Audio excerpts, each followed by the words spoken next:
Tonight's bedtime story is The Sleepy Igloo by Luke Prendergast.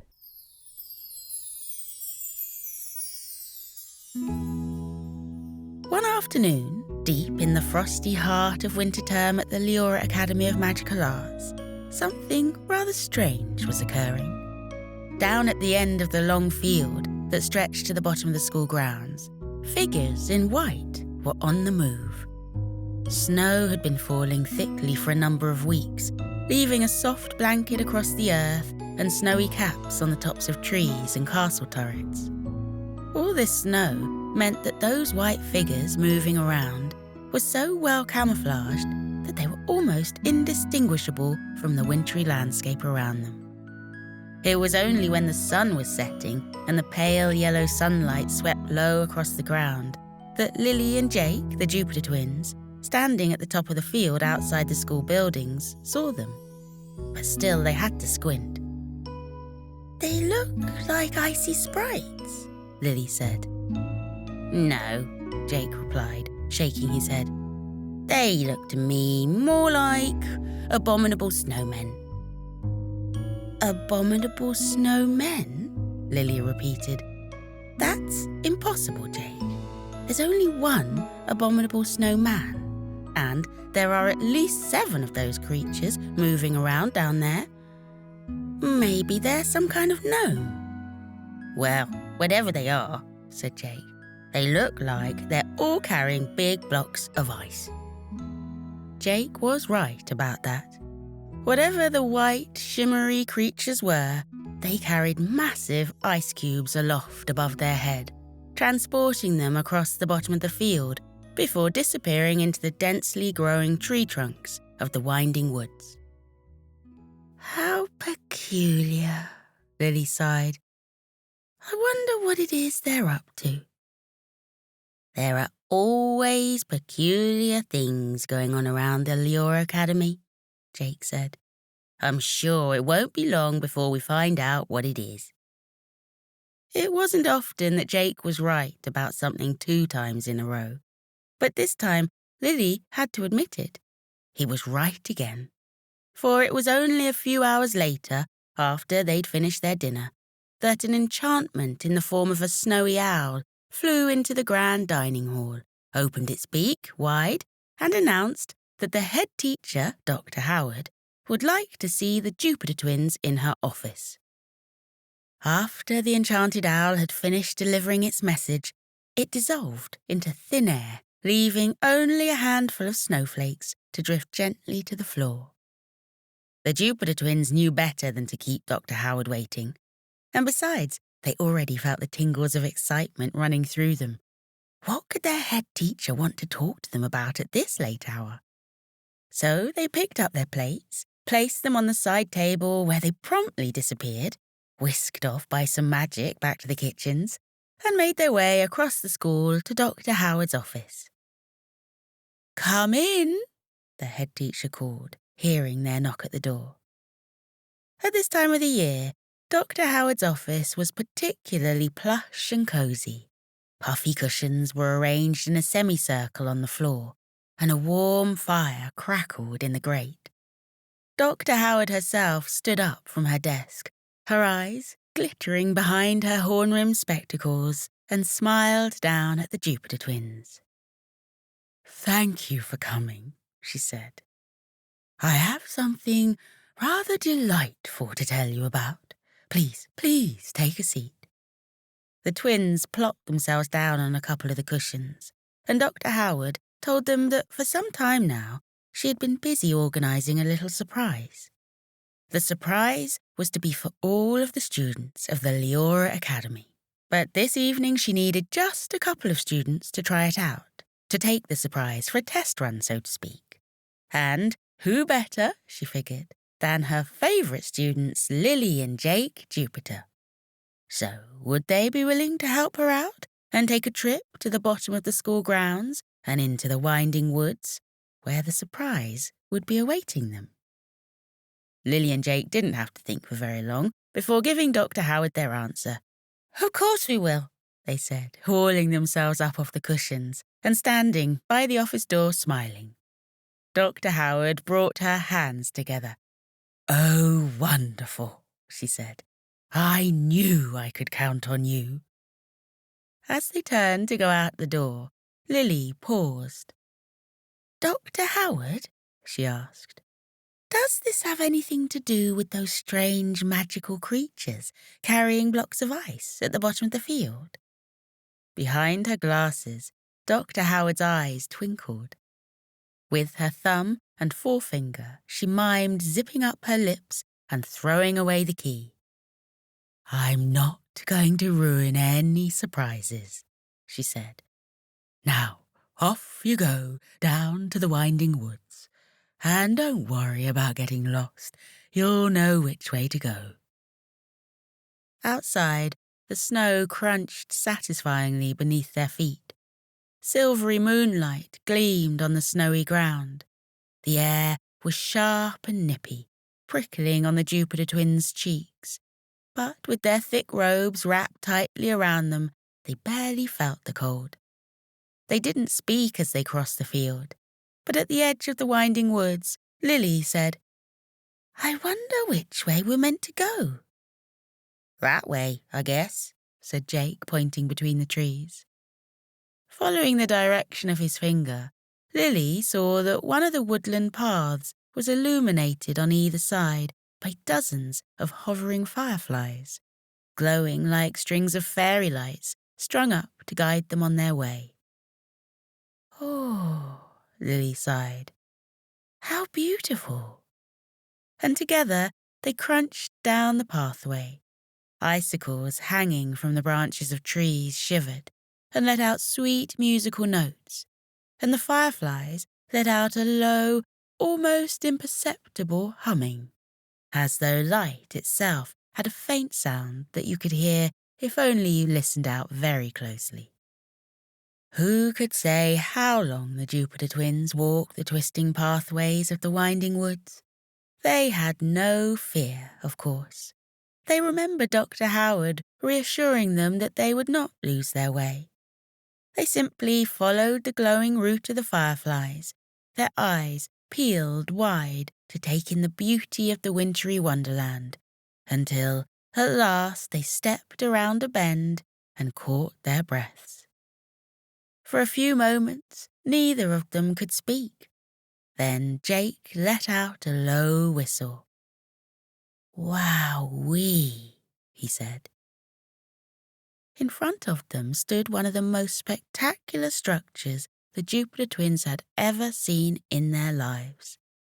It was, Lily supposed, a giant igloo, but that description didn't quite do it justice.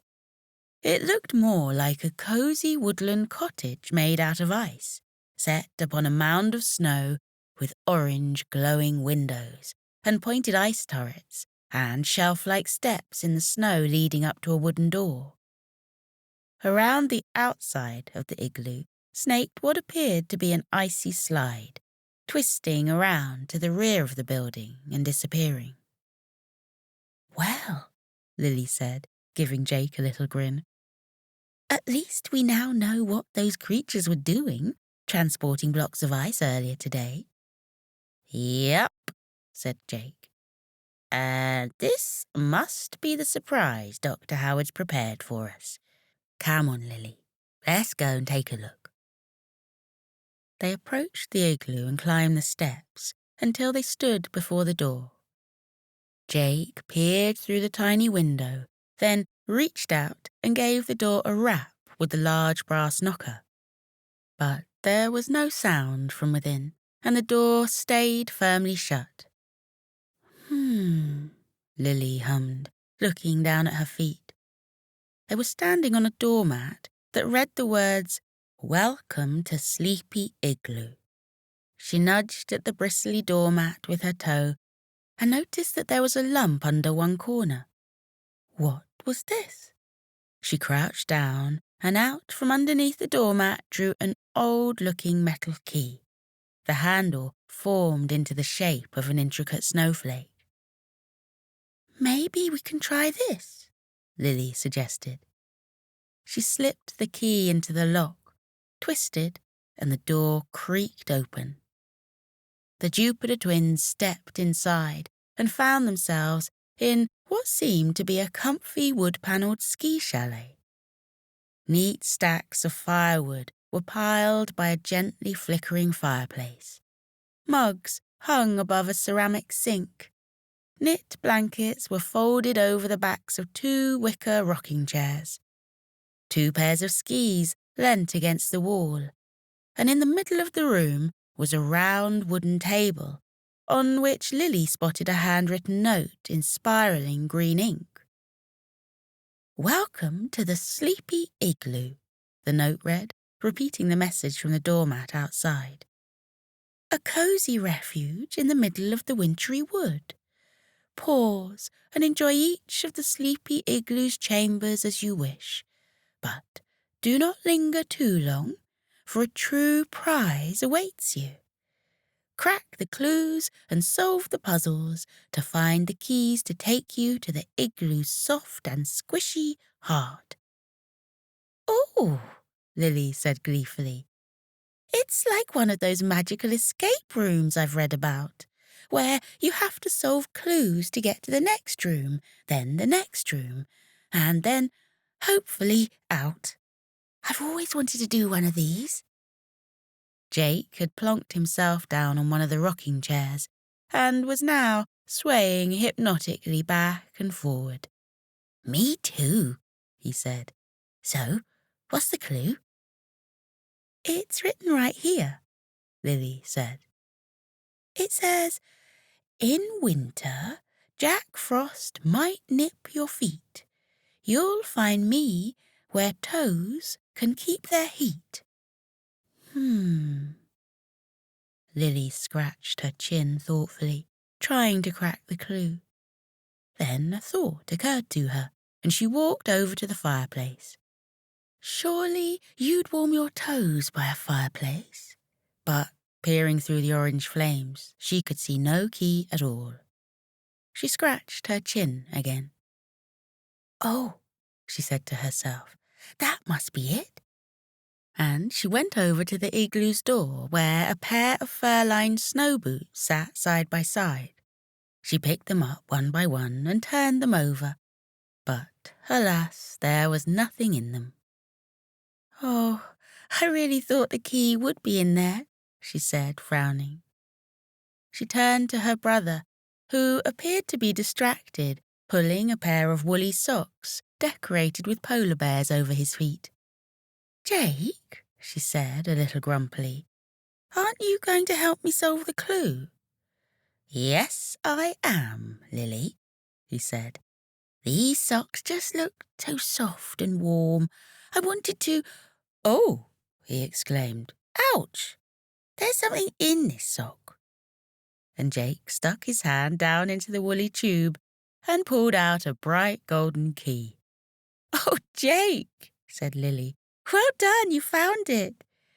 Now I bet it opens this door here. Shall we go through to the Sleepy Igloo's next chamber?" "One moment," Jake said. He pulled the newly empty sock over his foot, gave his toes a wiggle so that the polar bears on them appeared to boogie and dance, then nodded with satisfaction. "That's better," he said. "All right, let's go." Lily slipped the golden key into the door at the far end of the chalet and pushed it open. The next chamber of the Sleepy Igloo was darker and cooler than the previous one. It took a few moments for their eyes to become accustomed to the gloom, and then they saw that they were not in a room at all, but standing on the plain of a snow-covered tundra. Crops of towering fir trees grew here and there, and above them, in the star-studded sky, a wondrous display was occurring. Huge curtains of light, green and pink and blue, hung and danced and shimmered. It was breathtakingly beautiful, as though there were invisible cracks in the sky that let the multicolored curtains pour through from unimagined realms beyond. "How have they managed to fit a whole tundra into a Sleepy Igloo room?" Jake asked, his voice brimming with awe. Lily shrugged. "That's the power of magic for you," she said. "But how, if we're not in a room, do we move into the next chamber?" They looked all around them, and Jake saw that in the trunk of a nearby fir tree there was a door. He walked over to it, Lily trailing behind him, and thought how lucky it was he'd put on those polar bear socks in the previous igloo chamber, because the snow beneath his feet was actually pretty chilly.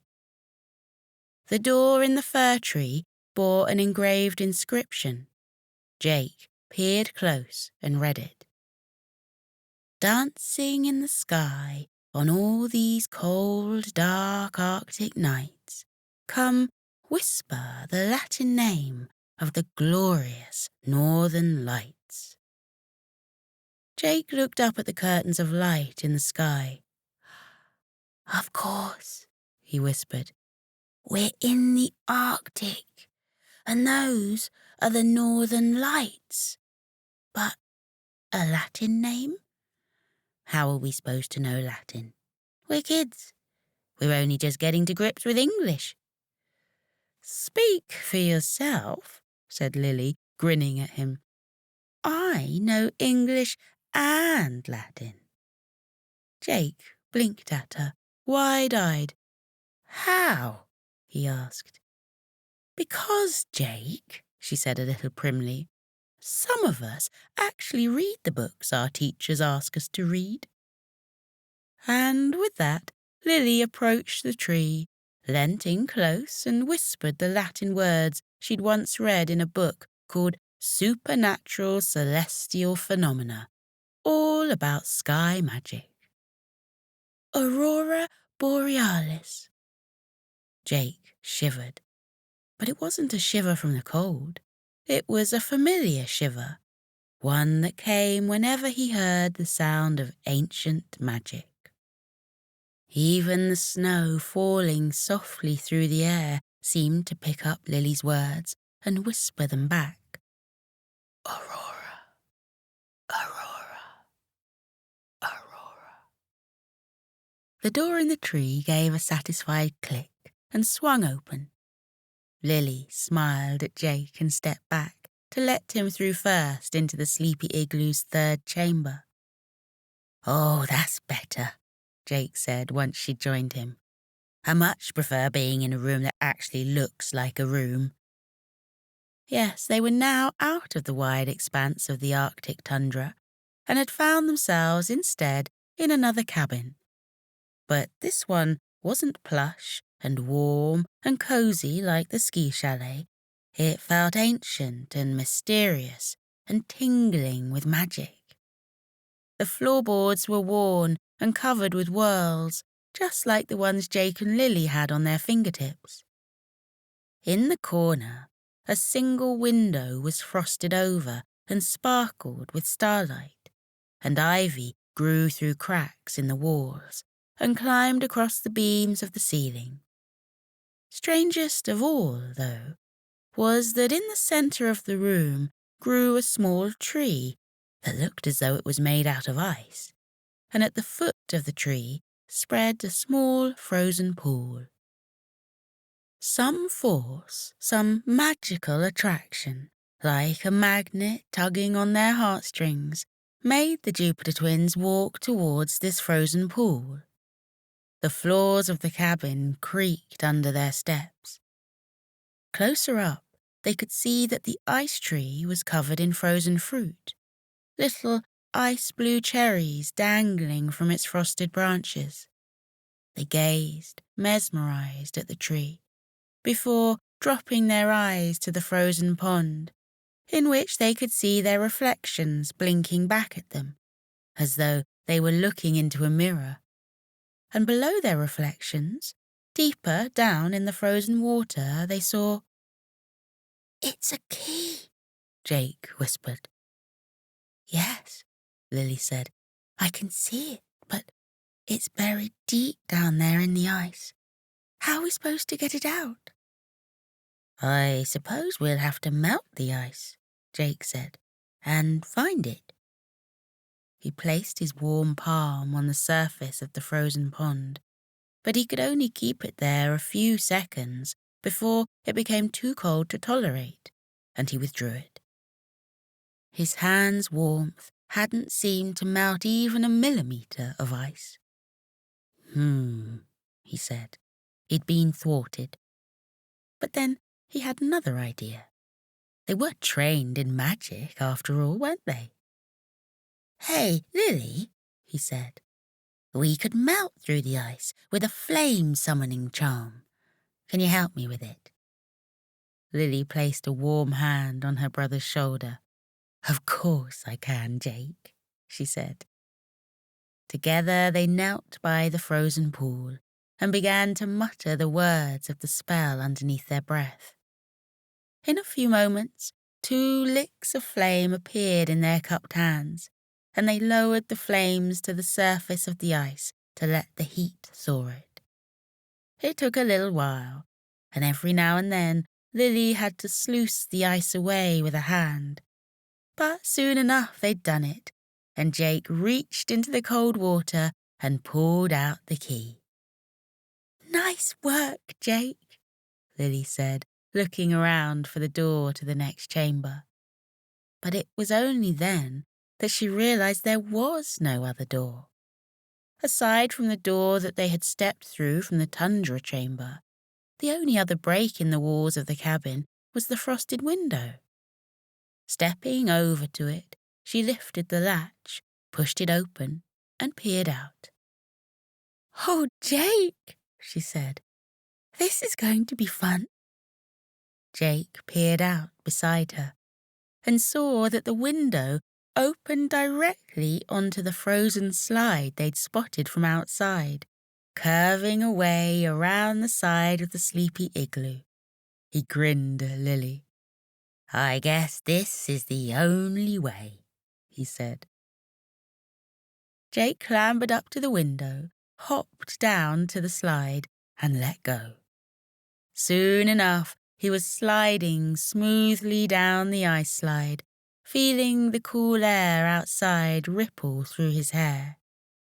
He raised his hands in the air as he slipped in loops around the side of the igloo, until the slide deposited him in front of a wooden door that stood at the back of the icy building. A moment later, Lily appeared, red-cheeked, beside him. "Ooh," she said, "a secret door? This must be what the key is for. Want to try it, Jake?" She didn't need to ask him twice. He slipped the key into the lock, it fitted perfectly, and opened the secret door. As soon as they stepped inside, the words from that first letter Lily had found, the one written in green ink and left on the table in the ski chalet chamber, came back to her. The Sleepy Igloo's soft and squishy heart. She was sure this was it. They had made it. The Sleepy Igloo's final chamber was a room that was a bed, but not any old bed. It was a bed made out of marshmallows, pink and white, stretching from one wall to the other. The softest and squishiest looking marshmallow she'd ever seen. And all around the walls hung candy canes and toffee apples and freshly baked cinnamon cookies. "Wow," Jake whispered. "All of this is making my mouth water." "Me too," Lily agreed. "But more than making my mouth water, do you know what this marshmallow bed is making me feel?" "What's it making you feel?" her brother asked her. "Sleepy," she said simply. Well, Jake would have to agree. Just hearing Lily say the word sleepy made him realize how tired he was too. He let out a big yawn, which he had to partially cover with the back of his hand. It was a yawn so big that it made his eyes close and his whole body stretch and shake. When he opened his eyes again, he saw that Lily had already lain down on the huge marshmallow mattress and was now taking a marshmallow pillow from a pile of marshmallow pillows to arrange beneath her head. "Oh, Jake," she said, "you won't believe just how comfy marshmallows are. You've got to try it." So Jake lay down on the soft and squishy marshmallows too, and felt his weight sink into it, as though a large and kind and puffy creature were wrapping him in a gentle hug. "I think," Lily said, "that this is the prize part of Dr. Howard's surprise, the chance to have a lovely rest in the Sleepy Igloo in the heart of the Wandering Woods." "I think you're right, Lily," Jake agreed. He yawned again and turned on his side, resting his head on a lump of mallow. "I can almost feel myself drifting off already. Let's sleep here for now." But from the sound of it, Lily had already fallen asleep. Jake could hear the telltale sound of her deep breathing that told him she'd drifted off into the land of Nod. "Night-night, Lily," he whispered, even though he knew she wouldn't answer. He stretched his limbs, he closed his eyes, and laying on a bed of marshmallow, the snow falling once more in shimmering drifts through the window, and the trees of the wandering forest watching over him and his sister, Jake Jupiter fell asleep. And as he slept, he dreamt of candy canes and marshmallows, of toffee apples and cinnamon cookies, and how lovely it would be, after a long nap in the Sleepy Igloo, to wake up and have a delicious snack of so many of his favourite treats.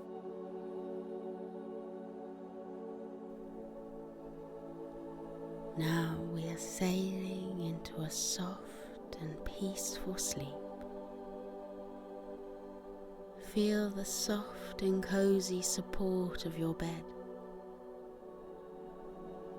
Feel the way your body, heavy and happy with sleepiness, is being carried upon it.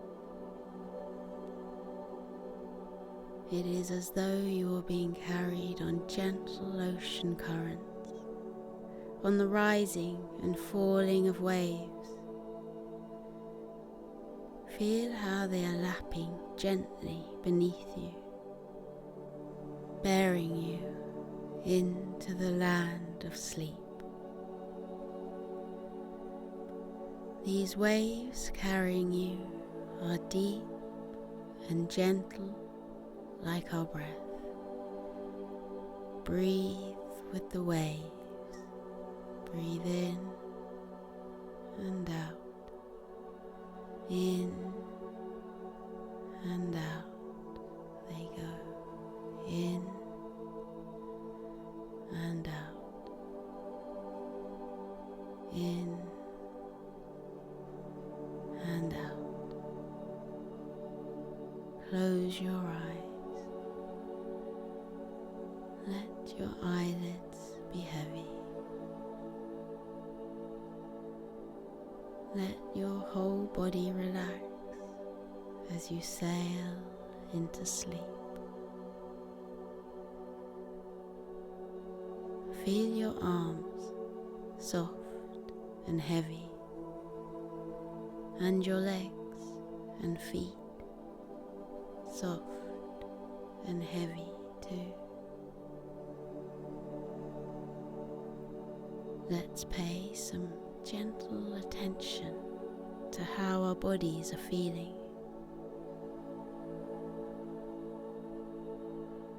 Keep your eyes closed and let your mind come unhooked from your head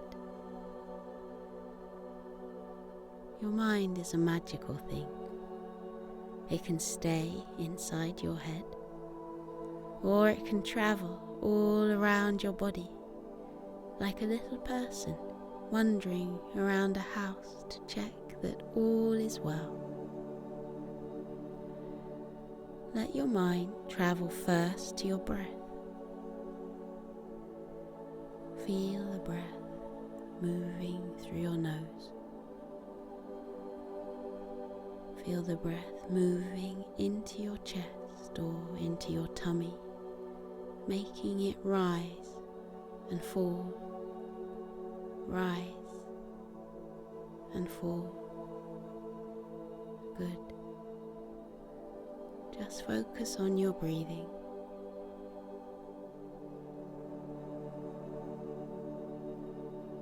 That's wonderful. Now let your mind float down from your breath. Let it travel down one of your arms. Feel the sensation in your arm. Feel how it is heavy on the bed, or maybe soft, tucked underneath your head as you sleep. Let your mind travel down your fingers. First, let your mind wander down to the tip of your thumb. Now down your first finger. Now your middle finger. Now your ring finger. And last but not least, your pinky. What does it feel like at the end of your pinky? Bring your mind back up to your breathing and breathe in and out. Breathe in and out. Now we're traveling with our minds all the way down our other arm. Let your mind go down each of your fingers on that arm. First, let your mind wander down to the tip of your thumb. Now down your first finger. Now your middle finger. Now your ring finger, and now your pinky. Very good. Now let your mind come back to your chest and let it sit there, soft and heavy, right where your heart is. If you let your mind rest there, you will even be able to feel the gentle beating of your heart. Do you know what your heart says as it's beating? It says, I love, I love, I love. That's what everyone's heartbeat says. I love, I love, I love. And as everyone's heartbeat says that, the world fills up with love. The world fills up with each heartbeat like a lake, filling up with the raindrops that fall from the sky. The lake of love can never be too full, and it can never be empty. The whole world is full of love. You are loved. Your family love you. Your friends love you. People all across the world love you. The animals in the fields and the birds in the trees, and even the trees themselves, they all love you too. And we love them back. That is the beautiful thing about love. you can never give too much of it, because it can never run out. Love is like the water in the lake. There will always be more of it. It falls from the sky like rain and keeps us safe and happy. You are safe. You are happy.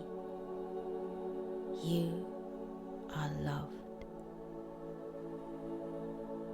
While you're floating through your dreams, whisper your love to the world. Say, I love you, world. And now, listen out. Hear the world say it back. The world is saying, I love you. The world is gentle, and you are gentle too. The world is kind, and you are kind too. The world is loved, and you are loved too. The rain loves the ground it falls upon, and the ground loves the grass and trees and flowers that grow up out of it. And the grass loves the animals that walk upon it. And so the animals love the world they wander through, because it is so beautiful. And the whole world loves you. Feel how your body is drifting peacefully upon the gentle lake. Let any worries that may have lingered from the day sail away from your mind. Watch them disappear like a whole host of multicoloured helium balloons being released into the sky. Watch them as they go, as they soar up high. Smaller and smaller they get, smaller and smaller, until they are just little specks in the sky. And then they are gone. You are safe. You are kind. There is nothing to worry about as you drift into sleep, because you are drifting on the lake of love. You are safe. You are happy. You are loved. The world is gentle, and you are gentle too. The world is kind, and you are kind too. The world is loved, and you are loved too. Close your eyes, let your eyelids get heavy. Let your limbs get heavy too. Feel your arms and legs falling heavily into your soft and cozy bed. Feel your chest rising and falling with your breathing, rising and falling like the waves on the lake of love. Sleep, little one. You are safe. You are happy. You are loved. There is more love in this world than there are stars in the sky. There is more kindness in this world than there are droplets of water in the entire lake. The world is gentle, and you are gentle too. The world is kind, and you are kind too. The world is loved, and you are loved too. Good night, little one. Sleep tight.